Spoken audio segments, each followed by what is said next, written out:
നമ്മളെല്ലാവരും ഒരു common mind set ആണ് നമുക്ക് ഏറ്റവും നല്ല സാധനം ഏറ്റവും വില കുറച്ച് കിട്ടണം എന്നുള്ളത്.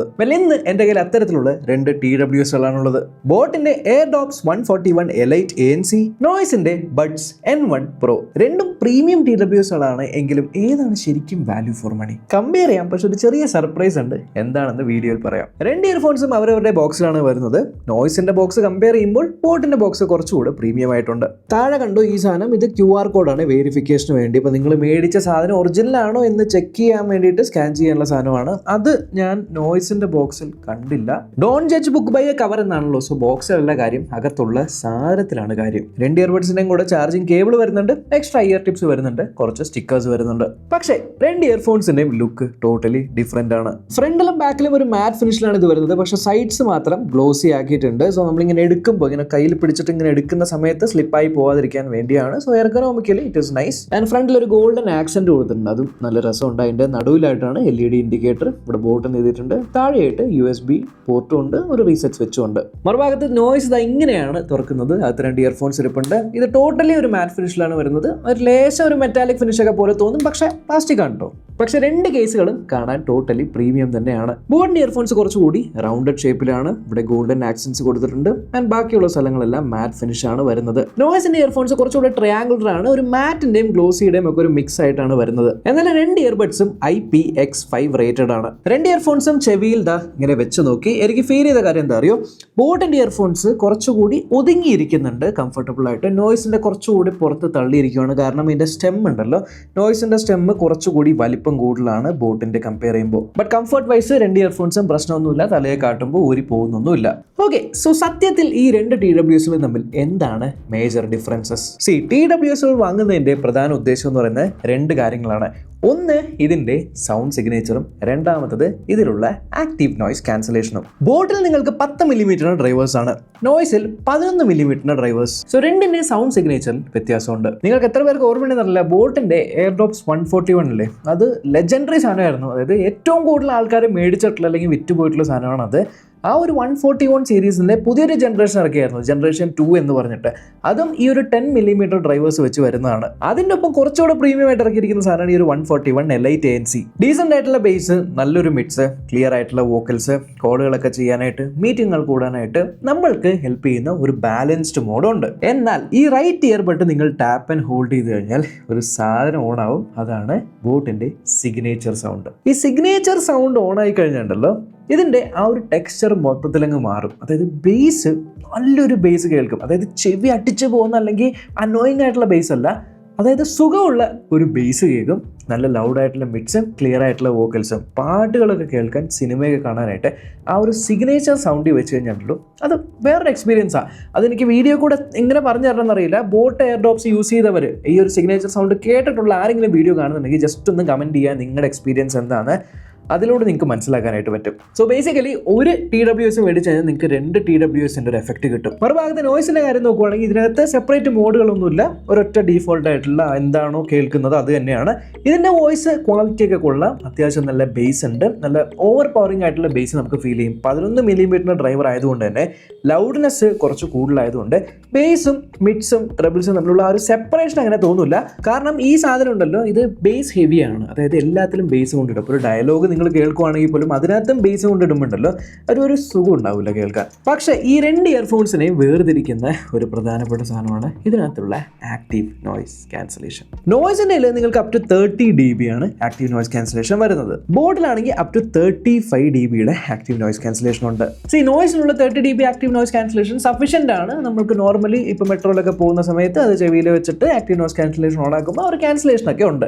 പക്ഷേ ഇതിനേക്കാളും കുറച്ചുകൂടി പവർഫുൾ ആയിട്ടുള്ള ANC ഇതിലുണ്ട് എന്നുള്ളതുകൊണ്ട് കുറച്ചുകൂടി ക്വയറ്റർ ആയിരിക്കും. ഇപ്പോൾ മെട്രോ, ഞാൻ പറഞ്ഞ പോലെ മെട്രോ പോവുകയാണെങ്കിൽ ഇതിനകത്ത് ANC ഓൺ ആക്കുമ്പോൾ ആ ഒരു ബാക്ക്ഗ്രൗണ്ടിലുള്ള നോയ്സ് കുറച്ച് കുറഞ്ഞായിട്ട് തോന്നുമെങ്കിൽ ഇതിനകത്ത് കുറച്ചുകൂടി കുറഞ്ഞായിട്ട് വേണം, കുറച്ചുകൂടി സൈലന്റ് ആവും. സോ നിങ്ങൾ കേൾക്കുന്ന പാട്ടായിക്കോട്ടെ, സിനിമ ആയിക്കോട്ടെ, കുറച്ചുകൂടി ക്വയറ്റർ എൻവറോൺമെന്റിലാണ് ബെറ്റർ ആയിട്ട് കേൾക്കാൻ പറ്റുന്നത്. അതിന് ഇതിന്റെ ANCനേക്കാളും ബോട്ടിന്റെ ANC ആണ് കുറച്ചുകൂടി നല്ലത്. ഈവൻ ANCയുടെ കാര്യം മാത്രമല്ല, നോർമലി നമ്മൾ ഇയർഫോൺ ഇങ്ങനെ ചെവിയിൽ വെച്ച് നടക്കുവാണ്, ANCയും കാര്യങ്ങളൊക്കെ ഓൺ ആക്കിയിട്ട് ഒരാൾ നമ്മളോട് സംസാരിക്കാൻ വരുവാണെങ്കിൽ നമ്മൾ എന്ത് ചെയ്യും? ഇങ്ങനെ വെച്ചിട്ട് എന്ന് ചോദിക്കില്ലേ, ആ ഒരു സംഭവം ഉണ്ടാവാതിരിക്കാനായിട്ട് ട്രാൻസ്പെറൻസി മോഡ് ഇയർഫോൺസിൽ ഉണ്ടാവും. ഈ ഒരു ട്രാൻസ്പെറൻസി മോഡ് ഓൺ ആക്കി കഴിഞ്ഞാൽ ബോട്ടിൽ എങ്ങനെയാണെന്ന് വെച്ചാൽ ട്രാൻസ്പെറൻസി മോഡ് ഓൺ ആവുന്നു, പുറത്തുള്ള കാര്യങ്ങളെല്ലാം കുറച്ചുകൂടി ആംപ്ലിഫൈ ആയി നമുക്ക് കേൾക്കുന്നു. സോ ഇയർഫോൺ ഊരാതെ തന്നെ നമുക്ക് സംസാരിക്കാനായിട്ട് പറ്റും. മറുഭാഗത്ത് നോയ്സിലും നിങ്ങൾക്ക് ട്രാൻസ്പെറൻസി മോഡ് ഉണ്ട്. ട്രാൻസ്പെറൻസി മോഡ് ഓൺ ആക്കി കഴിഞ്ഞാൽ ശരിയാണ്, നോയ്സ് ക്യാൻസലേഷൻ ഓഫ് ആവും, പുറത്തുള്ള കാര്യങ്ങൾ കേൾക്കും, ബട്ട് പുറത്തുള്ള കാര്യങ്ങൾ ആംപ്ലിഫൈ ആവാത്ത ഒരു ഫീല് വരും. അതുകൊണ്ട് എന്താ പറയുക, ചുമ്മാ ഒരു ഇയർഫോൺ, നോയ്സ് ക്യാൻസലേഷൻ ഇല്ലാത്ത ഇയർഫോൺ ചെവിയിൽ വെച്ച് കഴിഞ്ഞാൽ എങ്ങനെ ഉണ്ടാവും, അതേപോലെയാണ് ഇതിൻ്റെ ട്രാൻസ്പെറൻസി മോഡ് ഫീൽ ചെയ്തത്. സോ യെസ്, കോർ ആയിട്ടുള്ള രണ്ട് ഫീച്ചേഴ്സിൽ, അതായത് ANC ആയിക്കോട്ടെ സൗണ്ട് സിഗ്നേച്ചർ ആയിക്കോട്ടെ, അതിൽ I would prefer boAt over Noise. പക്ഷേ ഓൺ പേപ്പർ ഈ രണ്ട് ഇയർഫോൺസിലും ഒരു മേജർ ഡിഫറൻസ് ഉണ്ട്. നോയ്സിൻ്റെ ഇയർഫോണിൽ കണ്ടു അപ് ടു 60 അവേഴ്സിൻ്റെ പ്ലേ ബാക്ക് ടൈം, 60 മണിക്കൂർ നിങ്ങൾക്ക് കേൾക്കാം. ബോട്ടിലാണെങ്കിലോ അപ് ടു 42 അവേഴ്സിന്റെ പ്ലേ ബാക്ക് ടൈമേ ഉള്ളൂ, 42 മണിക്കൂർ കേൾക്കാൻ പറ്റുള്ളൂ. സോ ഈ രണ്ട് ഇയർഫോണും നോക്കുമ്പോൾ കൂടുതൽ നേരം കേൾക്കാൻ പറ്റുന്ന ഏതാണ്? നോയ്സ് ആണ്. ഇതാണ് മാർക്കറ്റിംഗ്, ടെക്നിക്കലി മാർക്കറ്റിംഗ് ഗിമിക്. സംഭവം എന്താണെന്ന് വെച്ചാൽ ഇതിന്റെ രണ്ടിന്റെയും കേസ് ഉണ്ടല്ലോ, കേസിനകത്ത് ബാറ്ററി ഉണ്ട്. കേസിലുള്ള ബാറ്ററി കപ്പാസിറ്റി നോയ്സിൽ കൂടുതലാണ് ബോട്ടിനേക്കാളും. അതുകൊണ്ട് നിങ്ങൾ ഇയർഫോൺ യൂസ് ചെയ്തു, ചാർജ് ഫുള്ള് തീർന്നു, തിരിച്ച് കേസിൽ വെച്ചു, തിരിച്ച് യൂസ് ചെയ്തു, ഫുള്ള് തീർന്നു, അങ്ങനെ നിങ്ങൾക്ക് 60 മണിക്കൂർ വരെയും കേൾക്കാം. എന്നാൽ ഇതിൽ അങ്ങനെ 42 മണിക്കൂറേ കേൾക്കാൻ പറ്റുള്ളൂ. പക്ഷേ നിങ്ങൾ ഒരിക്കൽ ബഡ്സ് ഫുൾ ചാർജ് ചെയ്ത് ഇതെടുത്ത് ചെവിയിൽ വെച്ച് നിങ്ങൾ പാട്ട് കേൾക്കാൻ തുടങ്ങിക്കഴിഞ്ഞാൽ, ANC ഓൺ ആക്കി പാട്ട് കേൾക്കാൻ തുടങ്ങിക്കഴിഞ്ഞാൽ എത്ര നേരം ഈ ഒരു സാധനത്തിൻ്റെ ചാർജ് നിൽക്കും? ആ ഒരു കാര്യം ഈ രണ്ട് ഇയർഫോൺസ് യൂസ് ചെയ്ത എക്സ്പീരിയൻസിൽ പറയാം. ബോട്ടിൻ്റെതിൽ ഞാൻ ANC ഓൺ ആക്കി ചെവിയിൽ വെച്ചു ആൻഡ് ഏകദേശം 6 മണിക്കൂറിന് മുകളിൽ, അതായത് 7 മണിക്കൂറോളം ANC ഓൺ ആക്കിയിട്ടും ഇതിനകത്ത് ചാർജ് നിൽക്കുന്നുണ്ട്. 7-7.5 മണിക്കൂറിലൊക്കെയാണ് ഫുൾ ചാർജ് തീരുന്നത്. വിച്ച് മീൻസ് ഒറ്റ ചാർജിൽ നിങ്ങൾക്ക് 7 to 8 മണിക്കൂർ വരെ ബോട്ടിൽ കേൾക്കാൻ പറ്റും. എന്നാൽ മറുഭാഗത്ത് 60 മണിക്കൂർ പ്ലേ ബാക്ക് ടൈം ഉള്ള നോയ്സിൻ്റെ കാര്യത്തിലാണെങ്കിൽ ANC ഓൺ ആക്കി നിങ്ങളിത് ചെവിയിൽ വെച്ച് കഴിഞ്ഞാൽ ഏകദേശം ഒരു 5 മണിക്കൂർ 6 മണിക്കൂറിനുള്ളിൽ തന്നെ ഇതിൻ്റെ ആ ഒരു ചാർജ് തീരും. പിന്നീട് വീണ്ടും വെച്ച് ചാർജ് ആക്കിയിട്ട് വേണം ചെവിയിൽ വെച്ച് യൂസ് ചെയ്യാൻ. എന്നാൽ ബോട്ടിൽ ബാറ്ററി ഫുള്ള് തീർന്നു കഴിഞ്ഞാൽ നിങ്ങൾ ഈ ഒരു സാധനം പെട്ടിക്കകത്ത്, ഈ ഒരു പെട്ടിക്കകത്ത് ഇതിങ്ങനെ വെച്ച് ചാർജ് ചെയ്യുമല്ലോ, ഇങ്ങനെ വെച്ച് ചാർജ് ചെയ്യുകയാണെങ്കിൽ 10 മിനിറ്റ് നിങ്ങൾ ചാർജ് ചെയ്താൽ 150 മിനിറ്റിൻ്റെ പ്ലേ ബാക്ക് ടൈം കിട്ടും. പക്ഷേ ആ ഒരു കാര്യത്തിൽ നോയ്സിലാണെങ്കിൽ നിങ്ങൾ 10 മിനിറ്റ് വെച്ച് കഴിഞ്ഞാൽ 200 മിനിറ്റിൻ്റെ പ്ലേ ബാക്ക് ടൈം കിട്ടും. അതിൽ നോയ്സിലാണ് കൂടുതൽ. പക്ഷേ കണക്ടിവിറ്റി വൈസ് രണ്ട് ഇയർഫോൺസിൽ ഒരു പ്രശ്നവുമില്ല. രണ്ടും ബ്ലൂടൂത്ത് 5.3 വെർഷനാണ്. ബോട്ടിൽ നിങ്ങൾക്ക് ഇൻസ്റ്റാ വേക്ക് ആൻഡ് പെയർ ഉണ്ട്, അതായത് തുറന്നു കഴിഞ്ഞാൽ ഉടനെ തന്നെ ഫോണുമായിട്ട് കണക്ട് ചെയ്യുന്നത്. നോയ്സിൽ അതിൻ്റെ പേര് ഹൈപ്പർ സിങ്ക് എന്നാണ്, തുറന്നു കഴിഞ്ഞാൽ ഫോണുമായിട്ട് പെട്ടെന്ന് കണക്ട് ചെയ്യുന്നത്. സോ ആ ഫീച്ചർ രണ്ടിലും ഉണ്ട്. രണ്ട് ഡിവൈസിലും മൾട്ടി ഡിവൈസ് പെയറിംഗ് ഉണ്ട്, അതായത് ഒരേ സമയം നിങ്ങൾക്ക് ഫോണിലും ലാപ്ടോപ്പിലും അങ്ങനെ കണക്ട് ചെയ്യാം. എന്നാൽ നോയ്സിന് കമ്പാനിയൻ ആപ്ലിക്കേഷൻ ഒന്നുമില്ല ഇത് കൺട്രോൾ ചെയ്യാനായിട്ട്. ബോട്ടിന്റെ ഹിയറബിൾസ് ആപ്പ് ഉണ്ട്. ഇത് കണ്ടോ, ഈ ഒരു സാധനം, ഈ ഒരു QR കോഡ് സ്കാൻ ചെയ്ത് ബോട്ടിന്റെ ഹിയറബിൾസ് ആപ്ലിക്കേഷൻ ഇൻസ്റ്റാൾ ചെയ്ത് കഴിഞ്ഞാൽ നിങ്ങൾക്ക് അതിനകത്ത് ഇയർഫോൺ കസ്റ്റമൈസ് ചെയ്യാൻ പറ്റും. ഇനി ഗെയിമിങ്ങിന് വേണ്ടി ഞാൻ TWS റെക്കമെൻഡ് ചെയ്യില്ല. ഇനി ഗെയിമിങ്ങിന് വേണ്ടി മേടിക്കുവാണ് എന്നുണ്ടെങ്കിൽ ലോ ലേറ്റൻസി മോഡ് രണ്ടിലും ഉണ്ട്. നോയ്സിൽ നിങ്ങൾക്ക് 40 millisecond low latency mode ഉണ്ട്. ബോട്ടിൽ കുറച്ചുകൂടി കൂടുതലാണ്, 50 മില്ലി സെക്കൻഡിൻ്റെ ലോ ലേറ്റൻസി മോഡ് അല്ലെങ്കിൽ ബീസ്റ്റ് മോഡ് എന്ന് പറയും. പക്ഷേ ഗെയിം കളിക്കുമ്പോൾ 40 ആയാലും 50 ആയാലും ഒരു 10 മില്ലി സെക്കൻഡ് ഡിഫറൻസ് ഒന്നും കാര്യമായിട്ട് നമുക്ക് മനസ്സിലാക്കാൻ പറ്റില്ല. രണ്ട് ഇയർഫോൺസിലും നിങ്ങൾക്ക് 4 മൈക്രോഫോൺ വെച്ചിട്ടുണ്ട്. ബോർഡിൽ നിങ്ങൾക്ക് ഇവിടെ കണ്ടോ, ടോപ്പിൽ ഒരു മൈക്രോഫോൺ ഉണ്ട്, പിന്നെ താഴെ ഒരു മൈക്രോഫോൺ ഉണ്ട്. ഇവിടെ ആയിട്ട് LED ഇൻഡിക്കേറ്ററിന് വേറൊരു ഹോൾ ഉണ്ട്. അങ്ങനെ രണ്ട് ഇയർഫോൺസിലും വരുന്നുണ്ട്. അതാണ് 1, 2, 3, 4. ഇപ്പോൾ നിങ്ങൾ കേട്ടുകൊണ്ടിരിക്കുന്ന ശബ്ദം റെക്കോർഡ് ആയിക്കൊണ്ടിരിക്കുന്നത് ബോട്ട് എയർഡോക്സ് 141 എലൈറ്റ് ANC മൈക്രോഫോൺസിലൂടെയാണ്. ഏകദേശം ഈ ഒരു മൈക്രോഫോൺ ക്വാളിറ്റിയാണ് നിങ്ങൾക്ക് ഇതിൽ നിന്നും പ്രതീക്ഷിക്കാവുന്നത്. മറുഭാഗത്ത് നോയ്സിലും നിങ്ങൾക്ക് 4 മൈക്രോഫോൺസ് ഉണ്ട്. ഇതിൽ എവിടെയാണെന്ന് വെച്ചാൽ ഈ കാണുന്ന LED ഇൻഡിക്കേറ്റർ കത്തുന്ന സാധനമില്ലേ, അതിനകത്ത് തന്നെയാണ് ഒരു മൈക്രോഫോൺ വരുന്നത്. രണ്ടാമത്തെ മൈക്രോഫോൺ താഴെയാണ്. അങ്ങനെ 4 മൈക്രോഫോൺ ഉണ്ട്.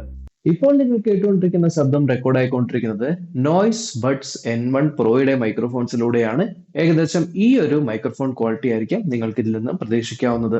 ഓക്കെ, ഇനിയാണ് ഇതിൽ വലിയൊരു ട്വിസ്റ്റ്. നോയ്സിന്റെ പ്രൈസ് ഏകദേശം 1799 രൂപയാണ്. ബോട്ട് എയർഡോക്സ് 141 എലൈറ്റ് ANC 1499 രൂപയ്ക്ക്. 1799, 1499, 300 രൂപയുടെ ഡിഫറൻസ് ആണുള്ളത്. അപ്പോൾ ഞാൻ പറയും ആ ഒരു 300 രൂപ ലാഭിച്ച് നിങ്ങൾ ഒരു ബോട്ട് എയർഡോക്സ് 141 എലൈറ്റ് ANC മേടിച്ചു കഴിഞ്ഞാൽ കുറച്ചുകൂടി ബെറ്റർ ആയിട്ടുള്ള ഓഡിയോ ഔട്ട്പുട്ടും കിട്ടുന്നുണ്ട്, കുറച്ചുകൂടി നല്ല ഫീച്ചേഴ്സും കിട്ടുന്നുണ്ട്, പൈസയും കുറവാണ് കമ്പയർ ടു ഈ ഒരു ഹയർ പ്രൈസ് ആയിട്ടുള്ള നോയ്സ് N1 Pro. അതിൽ ഇയർഫോൺസിന്റെ ലിങ്ക് ഒക്കെ ഞാൻ ഡിസ്ക്രിപ്ഷനിൽ കൊടുത്തേക്കാം. വേണ്ടവർക്ക് ഫുൾ ഡീറ്റെയിൽസ് എല്ലാം അതിൽ നിന്ന് ചെക്ക് ചെയ്ത് നോക്കാവുന്നതാണ്. ചാനൽ ആദ്യമായിട്ടാണ് കാണുന്നതെങ്കിൽ സബ്സ്ക്രൈബ് ചെയ്യാൻ മറക്കണ്ട. Until next time, by.